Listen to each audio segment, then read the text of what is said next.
Al-Bukhari. Un homme vient de revenir d'un voyage à Bukhara où il avait une affaire personnelle à régler. Un autre homme du nom d'Ibn Munir lui demande: Es-tu parti voir Abu Abdullah al-Bukhari? Non, répond l'autre. Ibn Munir le chasse alors et lui lance: Après un tel acte, il n'y a plus aucun bien en toi. En effet, tu es allé jusqu'à Bukhara et tu n'as pas visité Abu Abdullah Muhammad ibn Ismail al-Bukhari. Voici le récit de l'imam des savants du hadith, l'auteur du livre considéré par les musulmans comme le plus authentique après le livre d'Allah, subhanahu wa ta'ala. Le récit du maître, de l'érudit, du commandeur des croyants dans le hadith, Muhammad ibn Ismail ibn Ibrahim ibn al-Mughira, surnommé al-Bukhari, en référence à sa ville natale, Bukhara. Muhammad ibn Ismail al-Bukhari est né après la prière du vendredi, le 13 du Shawwal de l'an 1994 hégirien, environ le 20 juillet 810 de l'an grégorien, dans la ville de Bukhara du Khorasan, située aujourd'hui en Ouzbékistan. Son père, Ismail ibn Ibrahim, qui était un érudit du hadith, pieux et dévot, fréquenta les assises des savants. Al-Bukhari témoigne: Mon père assista à des cours de Malik ibn Anas, il rencontra Ahmed ibn Zayd et serra la main d'Ibn al-Mubarak, de ses deux mains.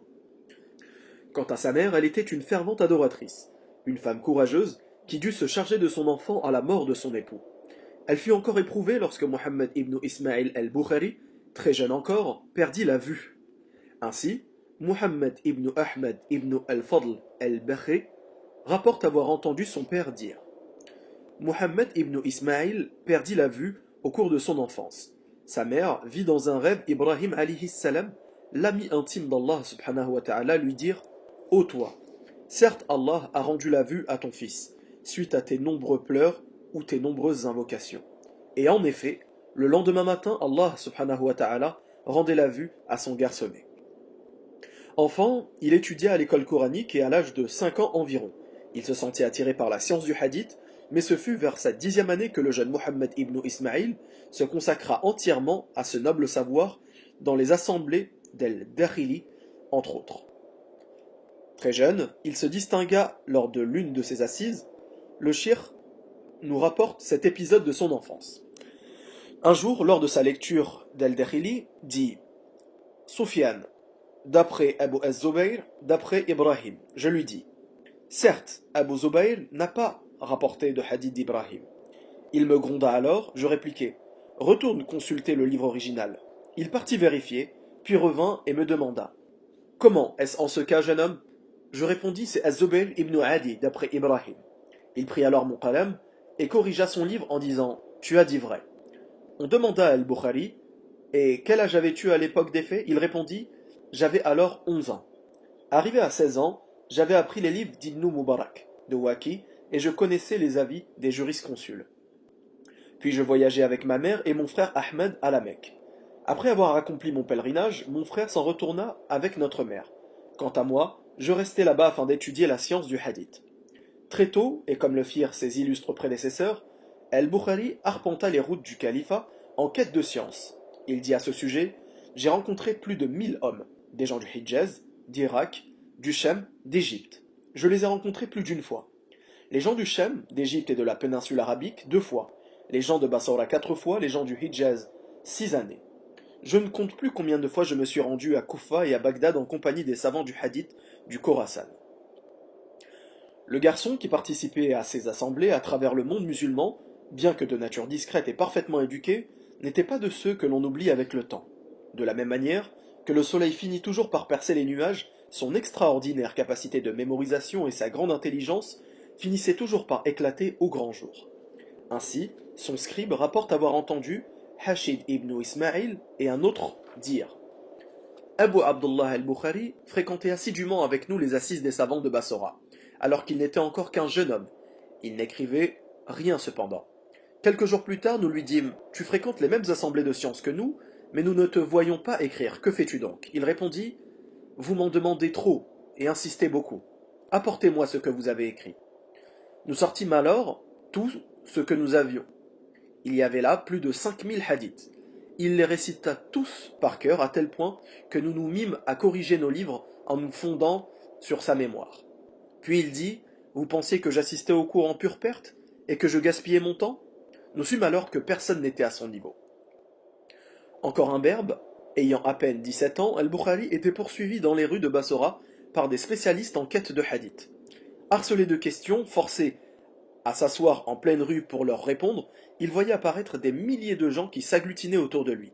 Du reste, sa renommée l'avait précédé dans cette ville, et il raconte: Lorsque je suis arrivé à Bassora, je me suis rendu aux assises de Bundar. Quand ses yeux se sont posés sur moi, il demanda: D'où vient ce jeune homme? Je répondis: De Bukhara. Il reprit: Comment as-tu pu délaisser Abu Abdullah? Je me tue alors. Des gens présents lui dirent: Qu'Allah te fasse miséricorde. C'est Abu Abdullah en personne. Il se leva, me prit par la main et me serra dans ses bras, puis il dit: Bienvenue à celui que je vante depuis des années. Al-Bukhari eut de nombreux enseignants, dont l'imam Ahmed, qu'il sélectionnait en fonction de leur croyance et de leur honnêteté. Il dit à ce sujet: J'ai noté des hadiths venant de 1080 hommes. Parmi eux, il n'y avait que des gens du hadith. Tous disaient: La foi est parole et acte. Elle augmente et elle diminue. Quant à ses élèves, on citera entre autres Abu Isa at-Tirmidhi, Abu Hatim et An-Nasa'i. Un autre de ses disciples, Muslim, auteur aussi d'un sahih bien connu, se rendit un jour auprès du shir et lui dit: Laisse-moi t'embrasser les pieds, ô professeur des professeurs, maître des spécialistes du hadith, médecin des défectuosités du hadith. Il lui dit aussi: Ne te déteste qu'un jaloux. J'atteste qu'en ce bas monde, il n'y a personne qui ne te soit comparable. De fait, ces assemblées étaient recherchées. L'un de ses contemporains a dit: Mohammed ibn Ismaïl était à Bagdad, et je participais à ses cours. Durant son assise, 20 000 personnes étaient rassemblées. Doux et pédagogue, il savait apaiser ses élèves. Il récita un jour un grand nombre de hadiths à l'un de ses étudiants. Craignant qu'il ne se lasse, il lui dit: Réjouis-toi, les gens qui aiment les distractions sont occupés à se distraire. Les fabricants sont dans leur fabrique, les commerçants dans leur commerce. Quant à toi, tu te trouves avec le prophète sallallahu alayhi wa sallam et ses compagnons radiyallahu anhum.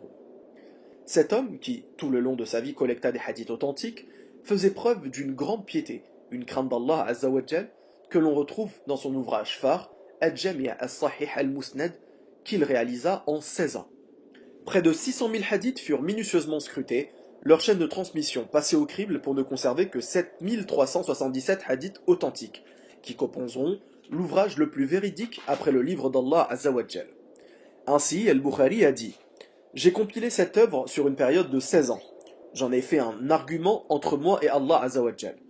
Muhammad ibn Yusuf al-Firabri rapporte que Muhammad ibn Ismaïl al-Bukhari lui a dit: Je n'ai pas inscrit dans mon livre un seul hadith sans avoir préalablement accompli mes ablutions et réalisé 2 unités de prière.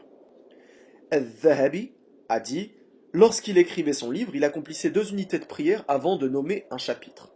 De même, Bakr ibn Munir relate avoir entendu Abu Abdullah al-Bukhari dire: J'espère rencontrer Allah azawajal sans qu'il me juge pour avoir médit de qui que ce soit. Al-Dhahabi a dit: Il a dit vrai. Celui qui se penche sur ses propos dans le domaine de la critique et de l'éloge ne peut que se rendre compte à quel point il était réservé dans ses paroles et juste vis-à-vis de ce qu'il considérait comme faible dans la narration.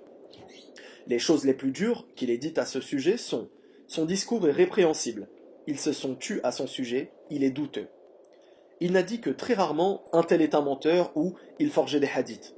Il en arriva à dire: si tu dis un tel est douteux sur ce hadith, cela reste une accusation inconsciente.